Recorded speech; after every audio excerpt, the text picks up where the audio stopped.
What's up, everybody? It's Luke James, not the singer. If you're looking to get your music reviewed, you can hit up this email that's right here.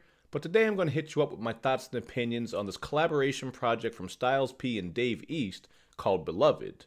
Now, Dave East is a rapper out of Harlem who I think is a little bit inconsistent with his projects, but has still given us some great music. And StylesP is one of the members of the Lox, so I think his resume speaks for itself. He's done plenty of great work with them, and even as a solo artist, he's given us some great projects as well. I'd even say that his record from this year, called G-Host, was kind of slept on. I actually reviewed that in an episode of The Rundown, so if you want, you can go check it out if you want to hear my thoughts and opinions. But as for this one right here, I was interested to hear this because what you're getting is a young guy coming together to work with a pioneer who's been around for a while. I just like this idea because I was expecting to hear a couple different sounds as well as just hearing them play off of each other quite well. And god damn it, that is exactly what they do, man. I think if anything, it's the chemistry on this project that really steals the show.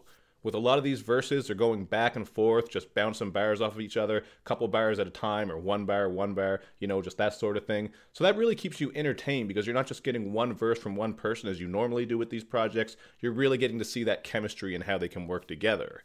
You're going to notice this on the opening track, Beloved, and this really just sets the tone for the album. On here, they're saying how the name David actually means beloved, and they're both named David, so that's what the concept of this all is. And you're getting some great string and vocal production. I just think this worked great as an opening track, and it's easily one of my favorites. Just hearing these two bounce off each other is incredible, man. They're like a tag team. They're on some Double Dragon shit, just taking these beats down and handling business.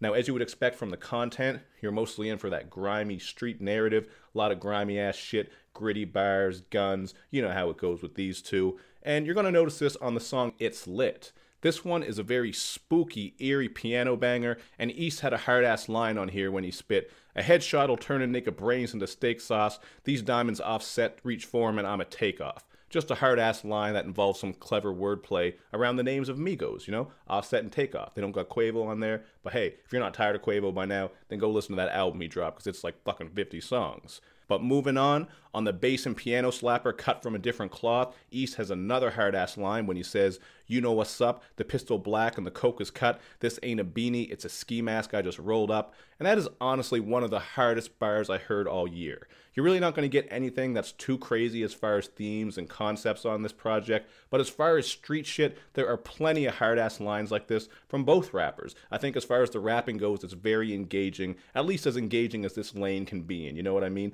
I think it would have helped if they did have some more conceptual tracks and a bit more storytelling, but even still, the way they play off of each other works really great on this project. So, you know, it doesn't get too content heavy or complicated, but you even get some wavy nighttime riders as well. With exotic shit and thoughts and models, you're getting some simple themes, the usual bitches and brags type of shit, but these beats are so damn smooth, and they're kind of different from some of the other instrumentals on here, which are much more gritty and grimy. These ones just give you something that's a bit more playful, you know what I mean? Although there are some groaners on here with the lines because of the simple content, like when you got StylesP spitting, "We could fuck in a safe, call that shit safe sex." I forget which one of those tracks that was on, but that shit was probably one of the worst lines on here. But still, I mean, you're going to get that in pretty much every project. A couple of lines that aren't that great.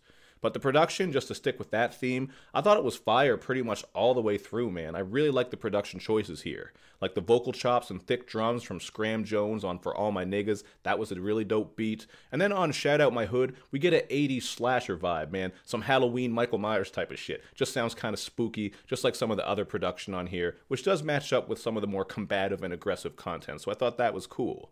But this project, man, it ends on a very damn high note with the song called Load My Gun.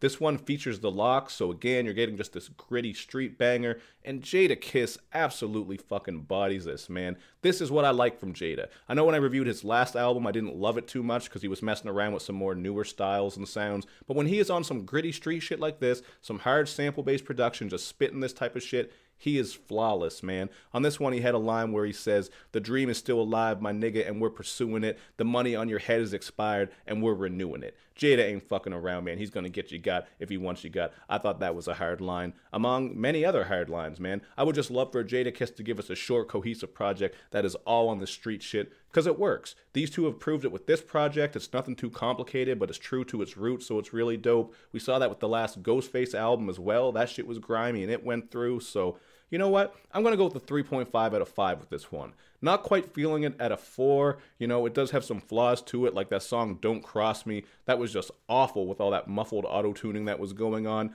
And I do think that bringing some more concepts or storytelling would have really helped step this up just a little bit. But in spite of that, I think this is well worth your time. Definitely check it out. They're not really breaking the mold or anything like that, but it sounds damn good, and if you like street rap, you ain't going to be disappointed. But that's just what I got to say about this one. You guys hit me up in the comments section to let me know what you think. And of course, man, make sure you do all that good YouTube and social media stuff where you show me love and you show me lots of it. Thank you for watching, everybody. I will see you next time.